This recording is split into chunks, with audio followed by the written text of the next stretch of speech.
కొన్ని వీడియోస్ బాగా వైరల్ అయినాయి తనుజ మీకు. సో మీ బాండింగ్ అసలు ఏమనుకోవచ్చు? ఫ్రెండ్షిప్ అండి, ప్యూర్ ఫ్రెండ్షిప్ అంతే. ఒక వీడియో అయితే హల్చల్ చేసింది. తను వచ్చి మీరు కుర్చీ మీద కూర్చుంటారో, తను వచ్చి కింద కూర్చుంటే ఆబ్వియస్లీ మీరు కిందకి దిగిపోయారు. ఆ వీడియో అయితే నెక్స్ట్ లెవెల్ హల్చల్ చేసింది. మీరు అనుకొని చేశారా లేకపోతే ఆమెకి ఇచ్చిన గౌరవం? అది రెస్పెక్ట్ అండి. అది ఎక్కడ నెగ్గాలో కాదు, ఎక్కడ తగ్గాలో తెలిసిన వాడే పవన్ కళ్యాణ్ అని నినాదాలు జరిగినాయి ఆ వీడియోకి. లేదు, క్లియర్ రెస్పెక్ట్ అండి. ఎందుకంటే నాకు తన మీద ప్రీషియస్ రెస్పెక్ట్ ఉండేది ఫస్ట్ నుండి కూడా. నాకు ఫ్రెండే కానీ ప్రీషియస్ రెస్పెక్ట్, మనకి ఏం అనుభవం ఉండదు. అంటే ఒక బెటర్ పొజిషన్ లో చూసుకుంటా కదా. సో వచ్చి ఆ అమ్మాయి ఏదో తప్పు చేసిందని నా ముందు కూర్చుంటే నేను ఎవరిని అసలు ఆవిడ ముందు అని చెప్పి అయ్యా నువ్వేంటి అలా చేస్తున్నావు అని చెప్పి నీకు ఎందుకు చెప్పాను. ఓకే, ఈమెయిల్కి ఎక్కడైనా అన్యాయం జరిగింది అనిపించిందా? అంటే టాప్ 4 లోనే ఎలిమినేట్ అయ్యేది కదా.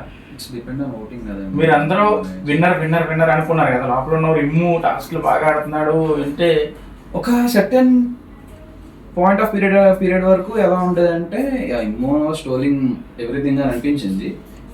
ఇక తర్వాత మేము కూడా షైన్ అవుతున్నాం కదా. మేము దిగిన తర్వాత ఓకే మీకు అందరూ గమనించారు లేదా కానీ నాకు మనకు కమ్యూనికేషన్ అవసరం ఉండదు. ఓకే, విత్ ఇన్ ఐబాల్ మూమెంట్లు మేము ఇద్దరు ఆడేసుకుంటాం మనుషులతో. చాలా మంది మీకు సపోర్ట్ చేశారు, ఎక్కడెక్కడి నుంచో ప్రపంచం అంతా సపోర్ట్ చేశారు.